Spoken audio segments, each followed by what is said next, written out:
Hello and welcome to another episode of the Historic Challenges, and here we are for the second episode of the modern era, and we'll get straight into it then. So 2009, Rossi, the donkey is fastest in Misano. Even though he has totaled more than 60 pole positions in his career, Valentino Rossi has only beaten everyone in San Marino qualifying once, in 2009. In order to play down his fall in Indianapolis, he shows up with a donkey printed on his helmet and the words, "The Donkey" on it. The battle for supremacy between the two Yamahas begins in the second free practice. Rossi breaks the track record 6 times, Jorge Lorenzo 3. In qualifying, with a bit of wind, the times rise, but the duel is renewed immediately. In 1 hour, they swap the lead over 9 times until Valentino nicks it at the end. So then we've got to do a fast lap then here. So we've got to do a 1:34.9 at Misano. We'll run a bit wide into the last corner. That's not going to help my run. What a massive wheelie! I keep forgetting about how much these bikes wheelie. So brake for turn 1 then. Tipping it in. We ran a little hot again.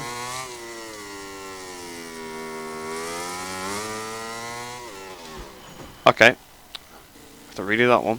So not towards the line then to start the lap once again. Hopefully this time we won't have another crash from a wheelie. Although we've almost had a cold tyre crash.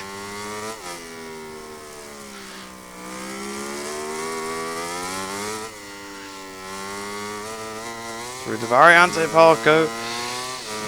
This bike is a real handful, it must be said.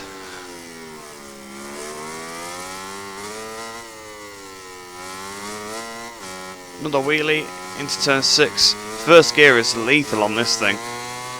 Really need to make sure I stay in second. So go down towards turn 7. Oh, we've gone in a bit too wide into Quercia.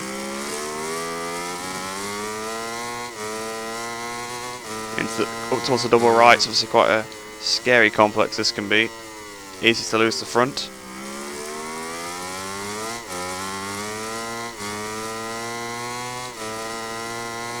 Down towards Curvone. Again, another very fast section. You got to really maximise the fast parts of this track. It's very, very difficult. That's how you get the perfect lap time. You can carry the most speed you can through these sections, and I just always fail to do so. Into Cara now. See where Rossi and Marquez had their little spat in qualifying this year, well, in 2019. Through turn 15. Into Misano corner then. Ran a bit wide again. Onto the green on the outside. What's it going to be? Is it going to be enough as we go towards the line? Yes, 33.8, which is good enough. We beat it by over a second there. So we got the Fiat Yamaha team. We got another emoji sticker, and we got another feather. They really love giving us feathers.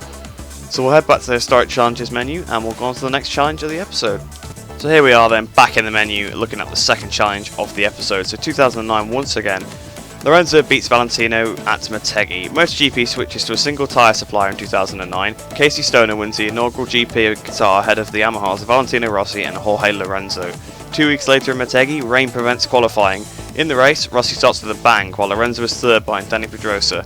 Jorge overtakes his fellow countryman on lap 3 and stays behind Valentino until lap 8. Then he passes him, but in the end Rossi accelerates and passes him, but on the first corner of lap 9, Lorenzo slips inside and wins. So then we've got to beat Valentino Rossi by over 10 seconds pretty much there. 9.8 seconds. I wonder how many laps we get to do this one. Right then, so we're here and we get 2 laps then. We've got to catch him, pass him and pull nearly 10 seconds out. The game just wants to put me on the grass. That's really helpful, thank you. Not like I'm already struggling enough with this bike as it is. So hot into turn 1 there. Absolutely miles off the circuit. I find it really weird as well that it's like the Barcelona Lorenzo. It's not even the normal one, not normal livery had that season loaded or anything like that. It's just the Barcelona version. Through turn 4.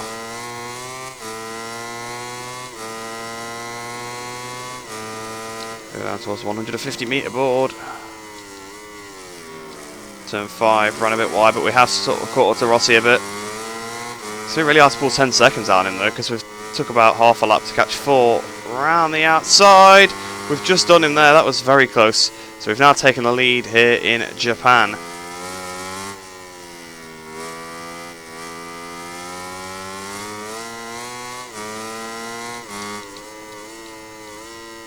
into the V corner. Bit of a wheelie. Go towards the hairpin curve, hitting the brakes with the hairpin curve. Trying to get the bike slowed down as much as we can. Go try not to wheelie out of here. You've got to keep the lean angle as much as you can to keep that wheelie from coming up. So we've got 2.4 seconds now. It might be looking a bit more realistic if we can nail the last section. The bike is wobbling, the bike is wobbling, the bike is wobbling. Wow, these 4-strokes are really, really, really hard to ride. I thought the 2-strokes were difficult, but I think it's just because obviously I'm using the not assisted electronics anymore, which I didn't realise I had on before. Makes these bikes a real handful. Well, the tyres are nice up to temperature. I mean, they're probably slightly hot if anything now. We go into turn 1 on 1:47.9. That's not really very fast at all. We've got 5 seconds on Valentino, so he should be able to do this actually. Because obviously we're passing about halfway through the previous lap. But yeah, again, it just seems ridiculous to me that they have to make it so that you have to beat them by 10 seconds just because of how slow the AI are. I think they should just let you change the difficulty, but oh well. Perhaps that'll be a thing for Motogp 20, hitting the brakes to the next part of the track. I think I am starting to sort of get the hang of it now. So we've got 7.5 seconds to Rossi. We should be able to pull this off. So obviously we've got most of the lap to go. This is where we passed in last time. We end up 5 seconds in front, so I think we should be able to do this challenge fairly easily if we don't make too many mistakes. As I say that, I run wide, of course. We've got 8.7, so we're just going to get 1.1 more through the V corner. Towards the hairpin curve once again, hitting the brakes. Motogp is one of those tracks that's very, very challenging but very rewarding if you can get right, and you really get sucked into the corners sometimes. It seems like you want to brake as late as possible, but actually, a lot of the time, you actually have to brake quite early to then hit the apex, or what seems quite early anyway. We've got 10.7. I mean, apparently I've still gone wide here just because the rear's kicking. The rear of this Yamaha not very happy right now with me. I guess it's because it's about 150 degrees on the rear almost. We've not been treating it very nicely. Through the victory corner then. We're going to come over to get victory because we've got over 10 seconds over him already. Up towards the line. I think it was an even worse lap than the first one somehow. So we won in the end by 14.8 seconds, plenty then. So we unlock Lorenzo 2009. We get a dragon sticker and another feather. Wow, Milestone really like the feathers, don't they? But we're back to the historic challenges menu and we'll have a look at the next challenge. So then on to challenge number 3 of the episode number 7 of the modern era. We're now moving ahead a year to 2010. Pedrosa leaves everyone in the dust. With Valentino Rossi out of the picture, a victim of a fall in free practice where he broke his tibia and fibia, it's Danny Pedrosa's turn to be the star of the GP Italia 2010. Taking advantage of his proverbial skill to set the triumphing pace, the Honda rider takes advantage of pole position, bolting to an early lead. In the first 2 laps he gains 4/10 of a second over Jorge Lorenzo, and by the 3rd lap he's already doubled his advantage over Jorge, who is overtaken by Andrea Dovizioso, the other Honda, in the meantime. Not happy, Pedrosa pulls 6 consecutive laps under 1:50, weakening his rival's resistance. He won't be caught again, he sets all 10 of the fastest laps. Wow. So the 10 fastest laps in the race are all set by Pedrosa. That's pretty dominating, really, isn't it? Let's have a look then. So we've got to resist Jorge Lorenzo and Andrea Dovizioso's attacks apparently and win by over 5 seconds. I'm guessing we're probably only going to get 1 lap to do this one. So here we are then. We actually have quite a big lead already. There's a good couple of seconds. I mean, if the AI wants to have me off, then yeah, I suppose that's going to make it a bit more difficult for me. I don't know what the AI was doing there, just riding into the grass at Bacchini, but here we are. We're now on board a Honda for the first time in a while. 2030. Marcus said they're saying that he was setting under 1:50s. That's a very, very slow lap. Although if they're taking that grass route through Buccini, I'm not surprised. Into Luco. Or is it Lucio? I don't actually know. Through Poggio Secco now. Trying to slide it out. To be honest, I think this bike feels a bit easier than the Yamaha, and I thought the Yamaha was supposed to be the easier bike to ride. Ran a little bit wide from Materassi. Through Borgo San Lorenzo. So we've got 3 seconds to Jorge. His pace is not too bad then, is it, currently? Through Casanova. Down into Savelli. Sliding that rear end. The tyres are actually getting really warm. on these bikes. So they're 800s, although they did rev really high, which made them basically probably faster than the 990s in a straight line. So 5.3 already, so we've done the challenge. We've just got to hold it together through Scaparia. Or you can crash easily if you get the wheel up as you're going to Pelagio. I've done that plenty of times, I could tell you that. Get the front wheel up, you try and flip the bike over and the bike just crashes through car and tyre now. Slow application of the throttle. To go to the Biondetti chicane. We've ran wide through Biondetti 1. Not too bad though through Biondetti 2. Don't want to get on that curb too much on the outside, that can have you off. So we go towards Buccini, we'll show the AI how to take the corner somewhat properly. 7.3 seconds now to Jorge Lorenzo sliding through Buccini. Yeah, see that's how you're supposed to take it, you're not supposed to cut the grass on the inside, AI. But here we go, up towards the line, then what's this going to be? Is it going to be a sub 150? It is 47. So we're doing Pedrosa proud there. So in the end then, we did a lot better on that challenge because we pulled out 10 seconds in a lap when we only pulled out about 14 in a lap and a half in the other challenge. So I think we're a bit quicker, but we've unlocked Danny Pedrosa 2010, the Reps Honda team, and whatever that is. So we'll head back to the historic challenges menu to have a look at the last challenge of the episode. So once again then in 2010 and on a Honda once again, Dovizioso overcomes Lorenzo. Andrea Dovizioso gets the 2010 season off to a great start. He makes the podium 4 times in the first 5 GPs. However, fate leads Jorge Lorenzo to win 3 times and take 2 second places with the very same GPs. As the months go by, Dovizioso's performance worsens, but then he returns to the podium at Motogp, where he comes second. His return to form spurs him to do well in Sepang. In qualifying he comes third, and in the race he's behind only Lorenzo for 8 laps. The two pass each other several times until Dovizioso performs an incredible manoeuvre on lap 9, seizing the lead. He finishes second behind Rossi by just 224 thousandths of a second. So then we got to beat Lorenzo, pass Jorge Lorenzo and hold second place with more than 5.3 seconds advantage.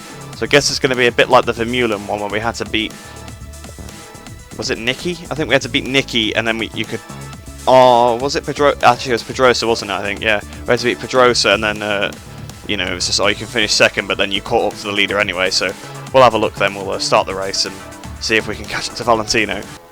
Right then, so Rossi is very, very far in front of us. So I don't think we'll actually be catching him because a 210 is slow, but we're actually quite far behind Lorenzo as it is, like about a second or so. How far? Yeah, 9/10 of a second. So we've got to gain 6.3 then on him this lap. Oh dear, the closing speed was a bit much on Jorge there. We almost did cause accidents, which it always tells you not to do. And a very messy start to the lap, trying around the outside of him through turn 3, so there we go. Rossi's 10.9 seconds in front of us. That is a massive gap. I don't think we'll be catching that up anytime soon. I need to stop treating this like it's a modern day bike and realise the brakes aren't as good. Because I did the same thing into turn 1, then into turn 3. All the hard braking zones so far. I've been treating it like a modern day bike using the modern day braking zones. Sliding through turn 6 then a bit over the track limits, it must be said. 8 seconds to Rossi, so we've took a big chunk out of him, but it's not enough. 3.2 seconds to Lorenzo behind.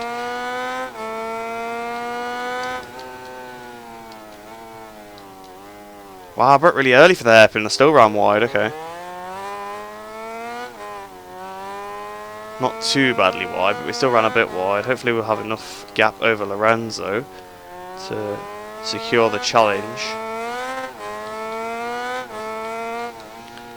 A bit disappointed if we won't be able to catch Valentino, but it would be interesting to see how close we can get to him. He's actually not very far ahead of us now, he's only 4.7, so we took a massive chunk out of him. We took 4 seconds out of him in that sector because he was 8 seconds in front before that. Perhaps we try and maximise the last corner we can. Oh, the bike is not happy with that. Well, we managed to somewhat get that stop, that wasn't too bad. Out of the last corner then, up towards the line. Rossi wins. We do a 2 minute. Still not a fantastic lap, it must be said, but not too bad. We beat Lorenzo by 10.8 seconds in the end there, so we actually did get quite close to Rossi. So for that we unlock Dovizioso, we unlock an annoyed looking emoji, and another feather. that is the way to end the episode, really, isn't it? Getting another feather. We love those. We love those. Milestone love them. We love them. But yeah, I hope you have enjoyed that video. I hope you are all staying safe. That's obviously the end with the last challenge. And I will see you in the next video.